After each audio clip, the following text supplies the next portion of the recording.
Hello students, पिछले video में अपन ने थर्ड चैप्टर का एक टॉपिक पढ़ा था, अनिश्चितता या असंगतता। जो छोटा सा टॉपिक था उस वीडियो में अपन ने पूरा कर लिया था। आज अपन नेक्स्ट टॉपिक लेके चल रहे हैं तीसरे चैप्टर का ही, जिसका नाम है निषेचन। चैप्टर के नाम में मैंने आपको 3 पोर्शन में डिवाइड किया था। चैप्टर पहला पोर्शन था इसका परागण वाला काम पूरा हो गया अपना। अब उसके बाद में निषेचन पूरा पढ़ने के बाद में अपन करेंगे भ्रूण और भ्रूणपोष का परिवर्धन। इस प्रकार से 3 भागों के अंदर इस चैप्टर को पूरा करना है। तो सेकंड भाग के अंदर आते हैं अपन निषेचन में। तो आज का अपना टॉपिक है निषेचन, जिसे अपन इंग्लिश में फर्टिलाइजेशन भी कहते हैं। तो क्या होता है, देखो निषेचन की परिभाषा आप जूलॉजी के अंदर चैप्टर जो आएंगे उनके अंदर भी आती है, यहाँ पर बॉटनी के अंदर भी निषेचन का है। तो निषेचन की एक कॉमन परिभाषा आपको ये देनी है कि नर और मादा दोनों युग्मकों का जो संलयन होता है, नर और मादा युग्मकों का संलयन निषेचन कहलाता है। नर युग्मक कौन से हो गए? जो परागनली के अंदर बनते हैं, परागकण अंकुरित होते हैं, परागनली बनती है, तो परागनली के अंदर 2 नर युग्मक बनते हैं, वो दोनों नर युग्मक हो गए। और मादा युग्मक जो होता है वो भ्रूण कोश के अंदर जो अंडकोशिका जो होती है, वो अंडकोशिका मादा युग्मक का काम करती है। तो एक नर युग्मक अंडकोशिका से जाकर के संलयित होगा तो द्विगुणित भ्रूण बन जाएगा, ये काम निषेचन कहलाता है। दूसरा नर युग्मक आगे चलकर क्या करेगा वो अपन आगे पढ़ेंगे। तो कहने का मतलब ये है मेरा कि नर और मादा युग्मकों का संलयन जो होता है उसे अपन निषेचन कहते हैं। निषेचन की क्रिया का अध्ययन जो होता है वो स्ट्रोसबर्गर नामक वैज्ञानिक ने किया था। सबसे पहले निषेचन की क्रिया का अध्ययन स्ट्रोसबर्गर नामक वैज्ञानिक ने किया था। किस पादप के ऊपर प्रयोग करते किया था? उस पादप का नाम है लीलियम। लीलियम नाम के पादप के ऊपर सबसे पहले स्ट्रोसबर्गर नामक वैज्ञानिक ने निषेचन की क्रिया का अध्ययन किया था। ये कॉमन सी बात हो गई है। अब अपन बात करते हैं कि निषेचन होता है, तो निषेचन की संपूर्ण क्रिया विधि जो होती है, पादपों के अंदर निषेचन कर रहे हैं अपन, आवर्तबीजी पादपों में निषेचन। तो निषेचन की पूरी प्रक्रिया के अंदर कौन कौन से चरण होते हैं, यानी शुरुआत से पहला काम कौन सा होता है और उसके बाद में अंत में जाकर के किस प्रकार से निषेचन होता है। तो निषेचन की क्रिया को अपन ने 4 चरणों के अंदर विभाजित किया है, यानी निषेचन की पूरी क्रिया 4 चरणों में पूरी होती है। 4 चरण कौन कौन से हैं? पहला चरण है परागकणों का अंकुरण, दूसरा चरण है परागनली की वृद्धि, तीसरा चरण है परागनली का बीजांड में प्रवेश और चौथा चरण है परागनली का भ्रूणकोश में प्रवेश। हालांकि इन चारों चरणों के बारे में मैं आपको हर एक वीडियो में थोड़ा थोड़ा बताते आ रहा हूँ। आपको इन चारों चरणों के अंदर कोई ज्यादा प्रॉब्लम नहीं होगी समझने में। आपको खुद को भी याद आ रहा होगा कि मैंने किस प्रकार से निषेचन बताया था। परागकण अंकुरित होते हैं, नर युग्मकोद्भिद बनता है, यानी परागनली बनती है, परागनली वर्तिका से होती हुई अंडाशय के भीतर प्रवेश करती है, अंडाशय में भी बीजांड के अंदर बीजांड द्वार वाले सिरे से अंदर चल के जाकर के भ्रूणकोश में प्रवेश करती है। ये सब चीजें प्रीवियस वीडियो में अपन ने कर ली थी, वहां पर मैंने आपको बताया भी था कि आगे अपन डिटेल से स्टडी करेंगे। तो यहाँ पर अपन इन चारों चरणों के बारे में अध्ययन करेंगे। निषेचन की क्रिया का सबसे पहला चरण है परागकणों का अंकुरण, जर्मिनेशन ऑफ पॉलन ग्रेन। तो सबसे पहला काम तो वही होगा, परागकणों का अंकुरण। परागण की क्रिया के द्वारा परागकण कहाँ पर आएंगे? मादा पुष्प की वर्तिकाग्र के ऊपर आकर के गिर गए हैं। अब वर्तिकाग्र पर आने के बाद में परागकणों का अंकुरण होता है। अंकुरण के दौरान परागकण क्या करते हैं? वर्तिकाग्र के ऊपर कुछ विशेष प्रकार के पोषक तत्व पाए जाते हैं। वसा है, रेजिन है, शर्करा है। ये पोषक तत्व जो होते हैं वो वर्तिकाग्र जो होती है उस वर्तिकाग्र की सतह के ऊपर पाए जाते हैं। इस प्रकार से मैं पूरे की पूरी अंडक का चित्र बना रहा हूँ। ये परागकण है। परागण की क्रिया के द्वारा कहाँ पर आए? यहाँ पर आ गए हैं। ये परागकण आकर के गिर गए हैं, बहुत सारे परागकण गिरते हैं इसके ऊपर। और परागकण इस वर्तिकाग्र की सतह से पोषक पदार्थों को अवशोषित करते हैं। पोषक पदार्थ क्या हो सकते हैं? रेजिन है, वसा है, शर्करा है। ये पोषक पदार्थ ग्रहण करते ही परागकण अंकुरित हो जाते हैं। अंकुरित होने का मतलब क्या होता है कि परागकण अंकुरित हो जाएंगे तो क्या हो जाएंगे? इनकी जो आंतरिक भित्ति जो होती है ना, अंतःस्थोल, अंतःस्थोल फूल करके बाहर एक नलिका रूपी संरचना में फूल करके बाहर निकलता है और बाहर एक बाह्य चोल जो होता है एक्साइन चारों तरफ पाई जाती है। कोई भी एक जनन छिद्र, 3 जनन छिद्र होते हैं परागकण के अंदर, किसी भी जनन छिद्र से अंतःस्थोल जो होती है फूल करके नलिका रूपी संरचना में बाहर निकलती है, जिसे अपन परागनली कहते हैं। इस प्रकार से परागकणों का अंकुरण हो जाता है। ये अंकुरण कहाँ पर होता है? इस वर्तिकाग्र के ऊपर ही होता है। कैसे होता है? क्योंकि पोषक पदार्थ मिल जाते हैं। तो ये परागकण यहाँ पर अंकुरित होते हैं।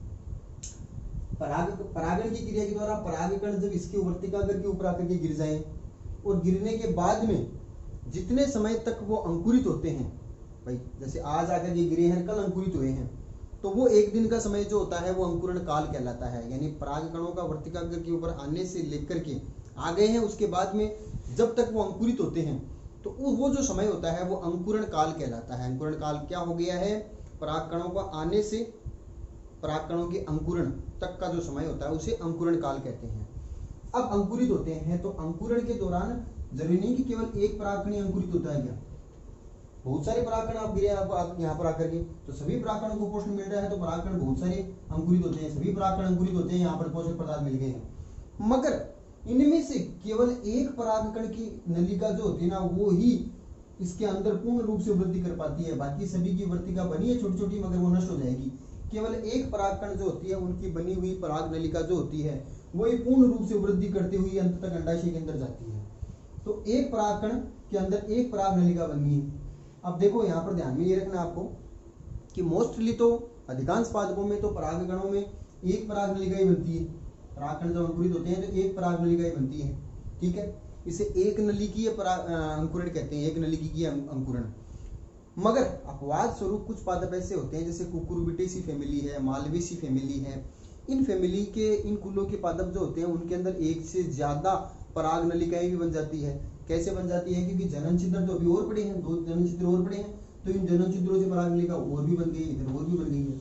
तो जब एक से ज्यादा पराग नलिका बन जाती है तो उसे बहुनलिकीय अंकुरण कहते हैं। मगर अधिकांश पादपों में एक नलिकीय अंकुरण पाया जाता है जिसके अंदर एक पराग नलिका बनती है। मगर आप सोच रहे हैं कि अब ये 3 बन गई है तो कौन सी नली इनमें से अंत तक वर्तिका से होती हुई अंडाशय में जाएगी, केवल एक ही जाएगी, काम आएगी सिर्फ एक ही, जो 2 और बनी है ना वो नष्ट हो जाएगी, ठीक है। तो अधिकांश पादपों में एक नलिकीय परागण अंकुरण होता है, ठीक है। ये हो गया अंकुरण। अब उसके बाद में दूसरा टॉपिक है अपना पराग नली की वृद्धि। अंकुरण हो गया, अंकुरण होने के बाद में क्या होता है, पराग नली बन गई है। यहाँ पर एक परागकण को मैं पूर्ण रूप से अंकुरित होता हुआ दिखा रहा हूँ कि ये परागकण है जो पूर्ण रूप से अंकुरित हुआ है, ये इसकी पराग नली बनी है। अब इस पराग नली की वृद्धि होती है, ये पराग नली लंबाई में वृद्धि करती जाती है। किस दिशा में वृद्धि करती है, अंडाशय की तरफ जाती है। और अंडाशय की तरफ जाने के लिए वर्तिका जो होती है वो मार्ग प्रदान करती है, यानी ये पराग नली वर्तिका से होती हुई, ये वाला ऊपर वाला पोर्शन वर्तिका कर, ये वर्तिका और नीचे वाला फुला हुआ भाग जो है वो है अंडाशय। तो पराग नली जो होती है वो वर्तिका से होती हुई अंडाशय की तरफ वृद्धि करती है। तो वर्तिका सिर्फ पथ प्रदान कर रही है। तो पराग नली की वृद्धि के अंदर अपन को ये करना है कि पराग नली की वृद्धि जो होती है वो वर्तिका से होती हुई अंडाशय की तरफ जाती है। अब यहाँ पर 2-3 छोटी छोटी चीजें और कर लेते हैं अपन। पराग नली की वृद्धि जो होती है वो वर्तिका से होती है, यानी यहाँ पर पराग नली बनी, सबसे पहले वर्तिका से गुजरना है, बाद में अंडाशय में जाना है। तो ये वर्तिका वाला भाग जो होता है, ये वर्तिका वाला भाग को मैं अलग से दिखा रहा हूँ, केवल ये वर्तिका है। वर्तिका जो होती है वो 3 प्रकार की हो सकती है। वर्तिका की आंतरिक भाग की अपन बात करते हैं ना, जहां से पराग नली अंदर की तरफ वृद्धि कर रही है। इस पराग नली को मैं यहाँ पर इस प्रकार से दिखा रहा हूँ कि ये पराग नली अंदर की तरफ वृद्धि कर रही है। अब ये पराग नली वर्तिका के अंदर जो वृद्धि कर रही है, वर्तिका का आंतरिक भाग जो होता है वो 3 प्रकार का हो सकता है। या तो ये वर्तिका जो होती है अंदर से बिल्कुल खोखली हो, जैसे लीलियम जो पादप होता है उसमें वर्तिका खोखली होती है। तो खोखली होगी तब तो कोई दिक्कत नहीं है, पराग नली आसानी से इसके अंदर वृद्धि करती जाएगी, कोई दिक्कत नहीं है, खोखली के अंदर आसानी से चली जाएगी। मगर अधिकांश आवर्तबीजी पादपों के अंदर वर्तिका जो होती है उसकी आंतरिक भाग जो होता है ना वो ठोस होता है, अंदर की सतह जो होती है वो पूर्ण रूप से इस प्रकार से ठोस होती है। अब ठोस हो गई है तो ठोस के अंदर से पराग नली यहाँ तक तो आ गई है, मगर अंदर कैसे जाएगी, जब ठोस है मार्ग कैसे मिलेगा। तो उसके लिए क्या होता है, इसके केंद्रीय भाग जो होता है, यानी बीच में से रास्ता बनाया जाता है। केंद्रीय भाग की जो कोशिकाएं होती है उन कोशिकाओं की कोशिका भित्ति को तोड़ा जाता है, और कोशिका भित्ति टूटती है पेक्टिनेज एंजाइम से। तो यहाँ पर पेक्टिनेज एंजाइम की क्रियाविधि होती है। पेक्टिनेज एंजाइम क्या करता है, केंद्रीय भाग की कोशिकाओं की भित्तियों को तोड़ देता है। केंद्रीय भाग की कोशिकाओं की कोशिका भित्तियां टूट जाएगी तो बिल्कुल केंद्रीय भाग में यानी सेंटर के अंदर एक मार्ग बन जाएगा। इस प्रकार से ठोस है मगर बीच में पेक्टिनेज एंजाइम की क्रिया से मार्ग बन जाएगा। इस मार्ग से होती हुई पराग नलिका जो होती है वो वृद्धि करती हुई अंडाशय की तरफ जाती है। बात समझ में आ गई। अधिकांश पादपों में ठोस होती है, पेक्टिनेज एंजाइम से रास्ता बनता है। लीलियम के अंदर खोखली होती है तो कोई दिक्कत ही नहीं है। मगर पिटूनिया जो पादप होता है उस पिटूनिया के अंदर पेक्टिनेज एंजाइम्स की क्रिया नहीं होती है। उसके अंदर क्या होता है कि आंतरिक भाग जो ठोस है उसके अंदर कोशिकाएं तो है सभी ठोस भाग के अंदर, इन कोशिकाओं के बीच बीच के अंदर स्पेस भी तो है, जगह भी तो है। 2 कोशिकाएं गोलाकार कोशिकाएं जब आपस में जुड़ती है तो अंतराकोशिकीय अवकाश बन जाते हैं ना, बीच बीच में थोड़ा थोड़ा अवकाश बन जाता है। तो यहाँ पर पिटूनिया के अंदर परागनली जो होती है वो बीच में से केंद्रीय भाग के अंदर राजधानी बना करके केंद्रीय भाग में पाई जाने वाली कोशिकाओं के बीच बीच में जो अंतरकोशिकीय अवकाश जो होता है उस अंतरकोशिकीय अवकाश से होती हुई अंदर प्रवेश करती है। तो ध्यान में आपको क्या रखना है कि पिटूनिया के अंदर अंतराकोशिकीय अवकाशों से जाती है। अधिकांश आवर्तबीजी पादपों के अंदर ठोस होती है, इसलिए पेक्टिनेज एंजाइम से केंद्रीय भाग की कोशिकाओं भित्तियों को तोड़ करके रास्ता बनाया जाता है। और लीलियम के अंदर खोखली होती है तो सीधी ही निकल जाती है। तो ये तीन प्रकार से तो परागनली की वृद्धि वर्तिका के अंदर होती है। अब वर्तिका की वृद्धि, परागनली की जो वृद्धि हो रही है वो किस दिशा में हो रही है वृद्धि? हमेशा परागनली की वृद्धि अंडाशय की तरफ होती है।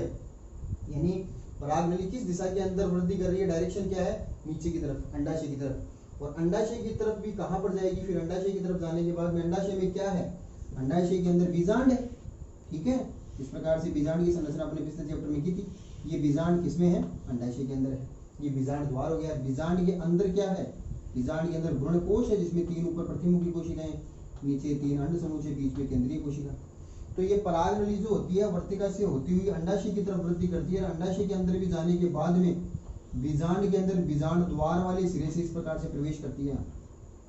और यहाँ से प्रवेश करने के बाद अंदर जाने के बाद में किस में जाएगी? ये भ्रूणकोश में जाएगी। और इस परागनली में क्या है? 2 अगुणित नर युग्मक ऑलरेडी है। ठीक है, इसको मैं अलग कलर से दिखा देता हूँ परागनली को। ये परागनली है जो वृद्धि कर रही है। ये परागनली वर्तिका से होती हुई अंडाशय की तरफ गति करती है, वृद्धि करती है। अंडाशय में जाने के बाद में बीजांड में जाती है तो ये मुड़ करके बीजांड द्वार वाले सिरे की तरफ घूम जाती है। और बीजांड द्वार वाले सिरे से अंदर प्रवेश करने के बाद में किसमें जा रही है? अंदर जो ये मादा युग्मकोद्भिद है ना, ये इस मादा युग्मकोद्भिद के अंदर जाएगी। तो ये दिशा कैसे हो रही है इसकी? यानी इसको क्या पता है कि इधर ही जाना है? इसके लिए परागनलिका की वृद्धि को दिशा निर्देशित करने के लिए कुछ रासायनिक पदार्थों का स्राव किया जाता है। किसके द्वारा? वर्तिका की आंतरिक सतह से भी किया जाता है कि वर्तिका भी ये इसको दिशा निर्देशित करती है कि भाई अंदर की तरफ, नीचे की तरफ, अंडाशय की तरफ जाए। इसके अलावा बीजांड के द्वारा भी कुछ रासायनिक कारकों का स्राव किया जाता है जिसके कारण से परागनली जो होती है वो बीजांड की तरफ जाएगी। अंडाशय के द्वारा भी रासायनिक कारकों का स्राव किया जाता है। तो आफ्टर ऑल वर्तिका, अंडाशय और बीजांड इन तीनों के द्वारा कुछ रासायनिक पदार्थों का स्राव किया जाता है जिसके कारण से वर्तिका जो होती है सदैव अंडाशय की ओर और बीजांड की ओर हमेशा वृद्धि करती है। तो परागनली की वृद्धि एक दिशीय हो गई है, एक ही दिशा में जाती है हमेशा। किस दिशा में? अंडाशय की ओर। और अंडाशय में भी किसकी ओर? बीजांड की ओर। तो एक दिशीय वृद्धि होती है। और ये एक दिशीय वृद्धि किसके द्वारा प्रेरित हो रही है? रसायनों के द्वारा। ये रसायन को स्राव कौन करता है? वर्तिका, अंडाशय और बीजांड के द्वारा स्रावित होते हैं। इसलिए अपन ये कहते हैं कि परागनली की वृद्धि जो होती है वो एक दिशीय है, एक ही दिशा में जाती है, प्लस रसायनुवृत्ति है। रसायनुवृत्ति यानी रसायनों के प्रभाव से चलती है। समझ में आ गई ये बात? तो एक दिशीय और रसायनुवृत्ति वृद्धि इस प्रकार से होती है। तो ये यहाँ पर एक अच्छा क्वेश्चन होता है परागनली की वृद्धि वाला। ये परागनली की वृद्धि वाला हो गया। फिर अगला अपन तीसरा चरण करते हैं निषेचन का, परागनली का बीजांड में प्रवेश।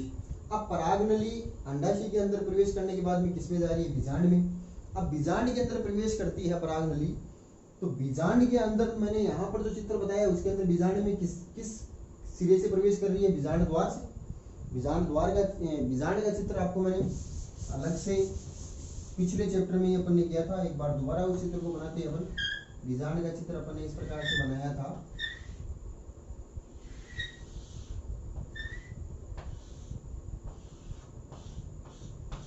ये बीजांड व्रण था और अंदर अपन ने बनाया था ये भ्रूणकोश जिसमें 3 ऊपर प्रतिमुखी कोशिकाएं, बीच में केंद्रीय कोशिका और नीचे अंडसमुच्चय। अब देखो परागनली की वृद्धि अंडाशय की ओर होने के बाद में किसमें प्रवेश करती है? अंडाशय में, बीजांड में। तो परागनली अब बीजांड में प्रवेश करेगी तो बीजांड में किस स्थान से प्रवेश करेगी? यानी बीजांड के अंदर किस स्थान से जाएगी? जाहिर सी बात है बीजांड द्वार यही है तो इस स्थान से प्रवेश करेगी। मगर कुछ पादपों के अंदर इस स्थान के अलावा अन्य स्थान से भी परागनली जो होती है बीजांड में प्रवेश करती है अपवाद स्वरूप। उसकी अपन बात करते हैं। तो देखो अधिकांश आवर्तबीजी पादपों के अंदर तो परागनली बीजांड के अंदर बीजांड द्वार वाला जो सिरा है ना, यहाँ से प्रवेश करेगी अधिकांश पादपों में। मगर केजुराइना, एक पादप का नाम है केजुराइना। उस केजुराइना के अंदर परागनली जो होती है, इसके 3 चित्र आपको नोट्स के अंदर मिले होंगे, नोट्स बना रहे होंगे आप। 3 चित्रों के अंदर 3 अलग अलग चित्र है कि एक में तो अपन ने परागनली को बीजांड के अंदर प्रवेश किधर से करवा रहे हैं, बीजांड द्वार वाले सिरे से। अधिकांश पादपों में ये होता है, मगर केजुराइना जो पादप होता है उसके अंदर परागनली जो होती है वो बीजांड के अंदर प्रवेश करती है निभागी सिरे से। इधर से ये परागनली जो होती है ये ऐसे घूम करके इधर से नहीं जाकर के इधर से प्रवेश कर जाती है। तो निभागी सिरे से किसमें चलती है, जाती है केजुराइना में। और कुछ पादप ऐसे होते हैं जिनमें अध्यावरणी प्रवेश होता है। अध्यावरणी प्रवेश का मतलब इधर से नहीं, साइड से। अध्यावरण जो होता है ना, तो अध्यावरण को भेद करके परागनली अंदर जाएगी। बात समझ में आ रही है? तो परागनली का बीजांड में प्रवेश 3 प्रकार से होता है, बीजांड द्वारीय प्रवेश, निभागीय प्रवेश और अध्यावरणीय प्रवेश। बीजांड द्वारीय प्रवेश किसमें होता है, अधिकांश आवर्तबीजी पादपों के अंदर। निभागीय प्रवेश किसमें होता है, केजुराइना में। और अध्यावरणीय प्रवेश किसमें होता है, कुकुरबिटा के अंदर अध्यावरणीय प्रवेश होता है। ठीक है, अधिकांश में ये होता है। मगर अंदर जाने के बाद में प्रवेश इधर से कर गई है, ये भी प्रवेश इधर से कर गई है, मगर अंदर जाने के बाद में इनको घूम करके आना है इस बीजांड द्वार वाली सिरे पर। यहीं पर इधर से आएगी तो भी ये घूम करके आएगी यहाँ पर बीजांड द्वार वाली सिरे पर। क्यों? क्योंकि यहाँ पर इसके अंदर पाए जाने वाले परागनलिका में जो 2 नर युग्म पाए जाते हैं उनको निषेचन इस अंड कोशिका से करना है सबसे पहले, और इस द्वितीय कोशिका जो है ना, द्वितीय केंद्र इससे निषेचन करना है। इसलिए अंदर प्रवेश यहाँ से होगा, इस वाले पॉइंट से ही। चाहे इधर से प्रवेश करे तो भी घूम कर यहाँ पर आएगी, इधर से प्रवेश करे तो भी घूम कर यहाँ पर आएगी, और सीधा बीजांड द्वार वाले से कर रही है तब तो इसके पास में बिल्कुल है। बात समझ में आ गई? तो ये 3 प्रकार से प्रवेश होता है। अब उसके बाद में अपन बात करते हैं, लास्ट अपना निषेचन का चरण है परागनली का भ्रूणकोश में प्रवेश। अब परागनली भ्रूणकोश के अंदर जाएगी, अंदर भ्रूणकोश है, भ्रूणकोश के अंदर प्रवेश करेगी। बीजांड में प्रवेश चाहे किसी भी स्थान से करे, अंत में चल करके इसको आना है बीजांड द्वार वाले सिरेबरी परागनली। अब परागनली के अंदर पहले से ही 2 नर युग्मक बने थे जनन कोशिका के समसूत्री विभाजन से। अब भ्रूणकोश में प्रवेश करेगी तो ये अपन एक भ्रूणकोश, सिर्फ अंदर वाली चीज ये भ्रूणकोश है ना, इसका चित्र मैं बना रहा हूँ। भ्रूणकोश जिसको अपन ने मादा युग्मकोश भी कहा था, उसकी संरचना कैसी थी, 3 प्रतिमुखी कोशिकाएं, बीच में एक केंद्रीय कोशिका जिसमें 2 द्वितीय केंद्रक थे, मगर वो निषेचन से पहले तक दोनों आपस में मिल जाएंगे। द्वितीय केंद्रक तभी तो बोलते हैं 2 अगुणित केंद्रक मिल जाते हैं। और नीचे क्या है, 2 सहायक कोशिकाएं, एक है कौन सी, अंड कोशिका। तीनों को मिला करके अपन ने क्या कहा है, अंड समुच्चय का है। तीनों को मैं इस प्रकार से बना रहा हूँ कि ये तो सहायक कोशिका, ये अंड कोशिका और ये दूसरी सहायक कोशिका, बीच वाली अंड कोशिका, साइड वाली दोनों सहायक कोशिकाएं।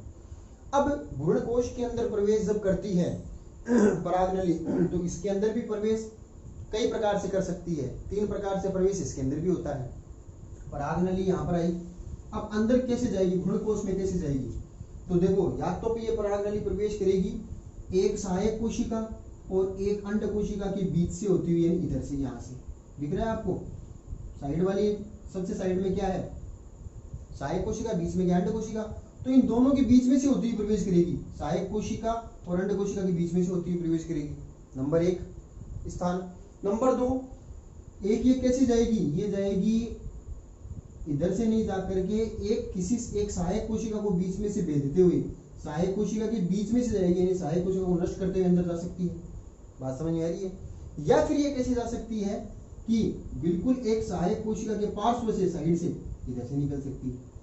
मगर अधिकांश पादपों में कैसे प्रवेश करती है, अधिकांश पादपों में के अंदर ये प्रवेश करती है एक सहायक कोशिका और अंड कोशिका के बीच में से होती हुई प्रवेश करती है। ये बीच में अंड कोशिका को मैं व्हाइट कलर के अंदर दिखा रहा हूँ, ये अंड कोशिका, और ये साइड वाली 2 हो गई है सहायक कोशिकाएं।